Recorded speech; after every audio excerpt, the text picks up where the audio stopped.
Hello, everybody. My name is Liz Coppock, and I will be discussing the case of Nielsen v. Preap, which was heard in the Supreme Court in 2018. Nielsen refers to U.S. Secretary of Homeland Security, Kirstjen Nielsen. Preap is a particular immigrant to the United States. In this story, the Trump administration, embodied by Kirstjen Nielsen, is opposed to Preap and thousands of immigrants like him. And fifth grade grammar is opposed to linguistics, and mass imprisonment is opposed to human rights.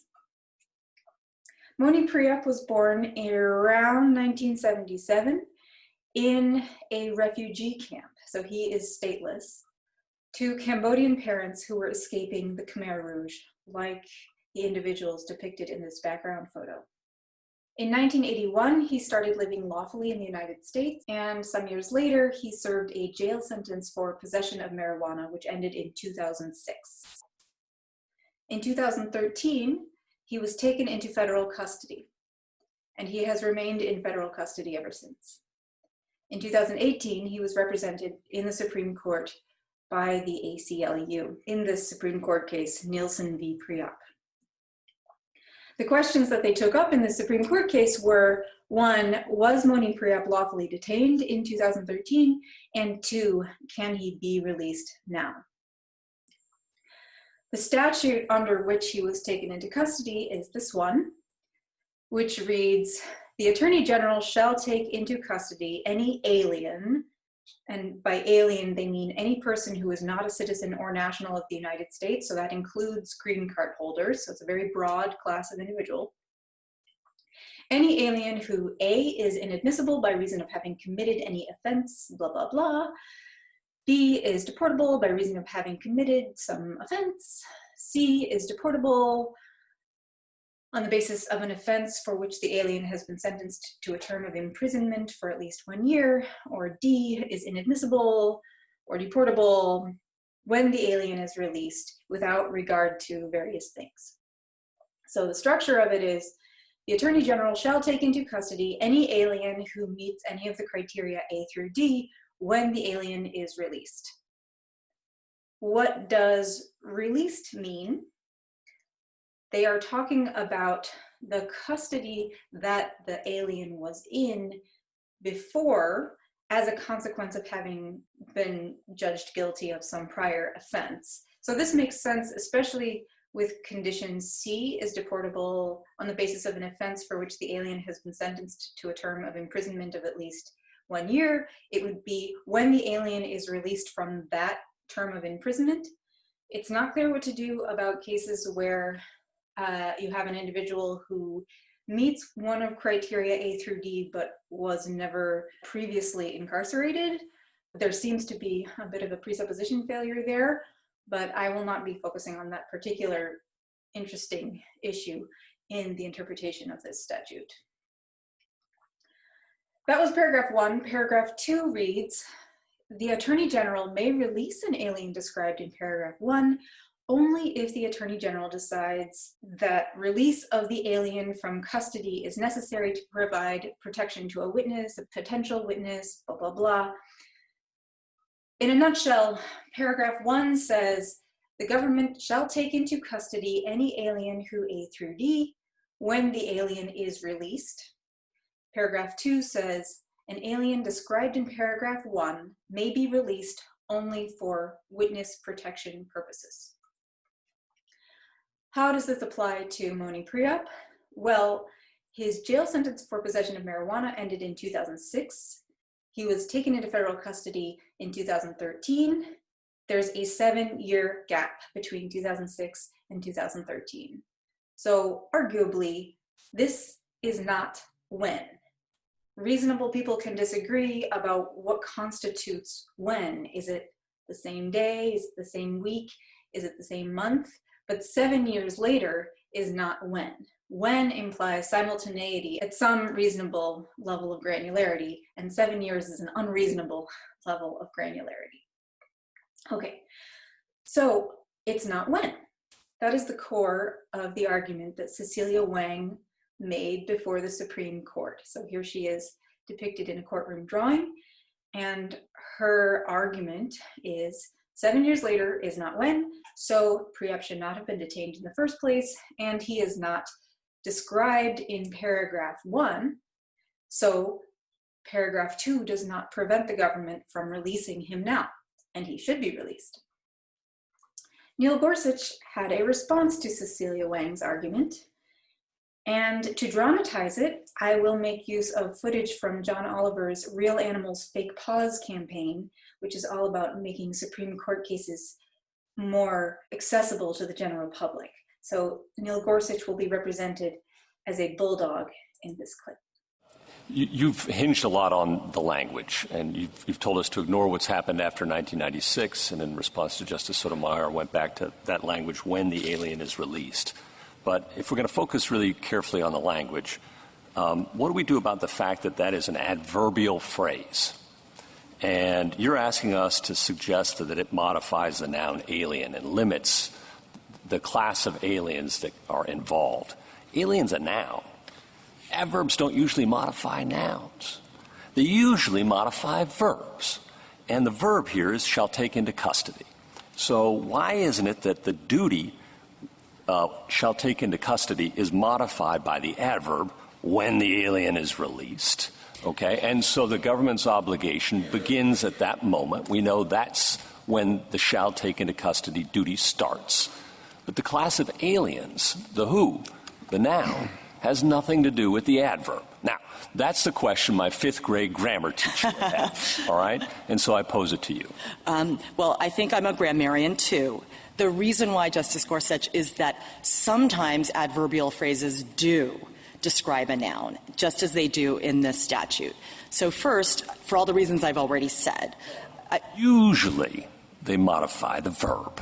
So let's start there. I will concede. Why should you're asking us to take a rather unusual view of grammar. One I think I'd have to delve pretty deep in the footnotes to find. It wouldn't be. So why would I do that?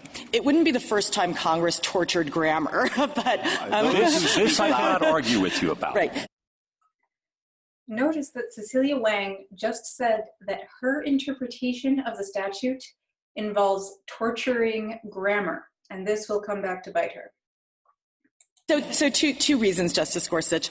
For the reasons I've already said, I think it's clear from the structure of the statute and the plain language that Congress meant for people, for paragraph 2, to describe a subset of people who were taken into custody in paragraph 1, and all of paragraph 1, not omitting the flush language as my friend describes it. The second reason is, yes, it may be uncommon for an adverbial phrase to describe a noun, but it can happen. Let me give you a hypothetical example that tracks this statute. I might tell you in a 2-paragraph instruction. Number 1, harvest the grapes in vineyards A, B, and C when they ripen. Paragraph 2, make the wine from the grapes described in paragraph 1. The grapes refer to both the temporal component, I want you to harvest them when they're ripe, not when they're overripe, not when they're underripe, and it's from those 3 vineyards. I'm not sure I follow the example, but I'm not sure I buy it. And let me tell you why. It's a neat example. I commend you. Well done. I think my 5th grade grammar teacher would love this discussion. But I would say to you, or I'd challenge you with this, that again, there you're modifying the verb when you're supposed to harvest it. Okay, and that's the first section. The second section, you're saying, okay, whatever you've harvested, the grapes that we've described that you have harvested, you still have to have harvested them. So it still depends upon the verb in that second paragraph. The verb plus the noun is referred to in the second paragraph. So I'm not sure it gets around the problem. Help me out. I guess, Justice Gorsuch, I think another way to put this is that what the government's referring to as an adverbial phrase could be rephrased as an adjective. Okay, well, let's begin by pointing out that Gorsuch is absolutely right that when they are ripe modifies the verb.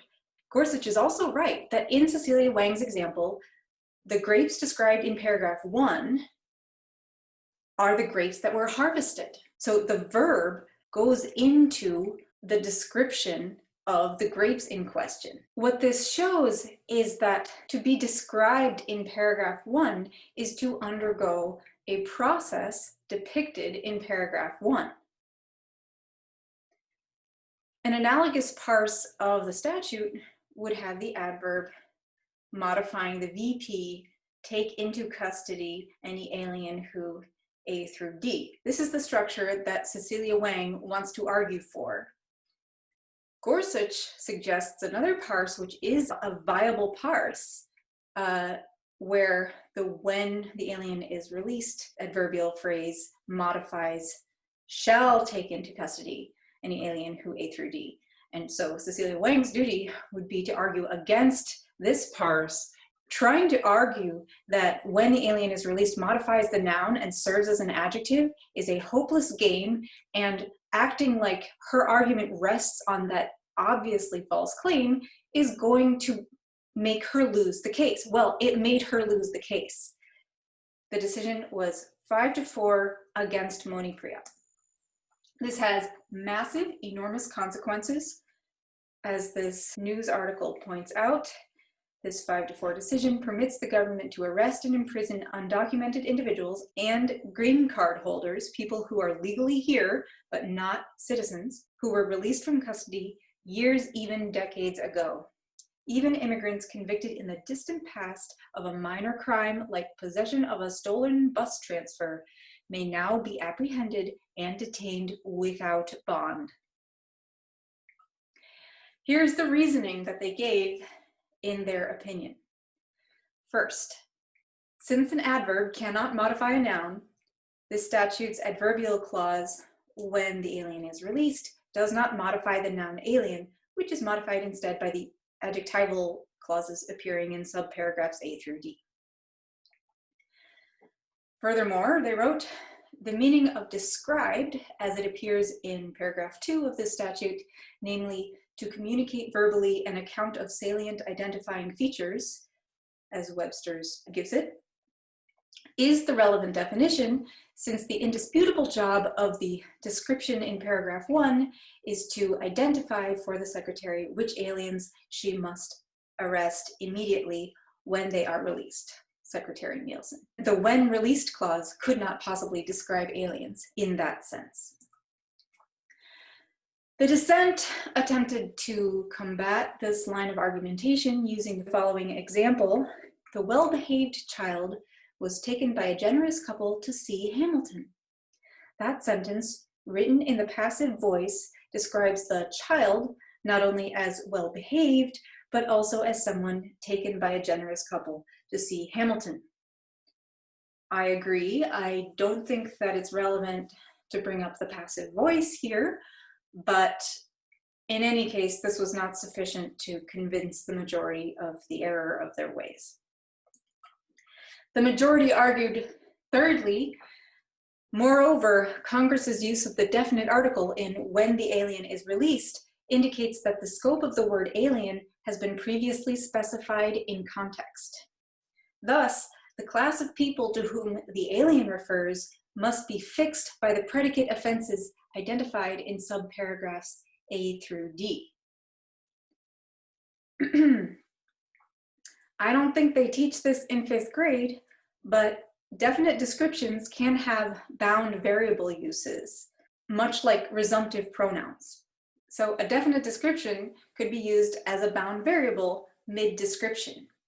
In fact, the very statute under consideration has a use of the alien in exactly this capacity. In condition C, is deportable under blah, blah, blah, on the basis of an offense for which the alien has been sentenced to a term of imprisonment of at least 1 year, the alien occurs mid-description. We are not done describing the class of aliens, and yet we have this definite description, the alien, serving as a bound variable.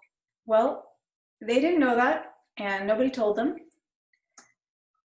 So thousands of people will be rounded up and put into federal prison indefinitely.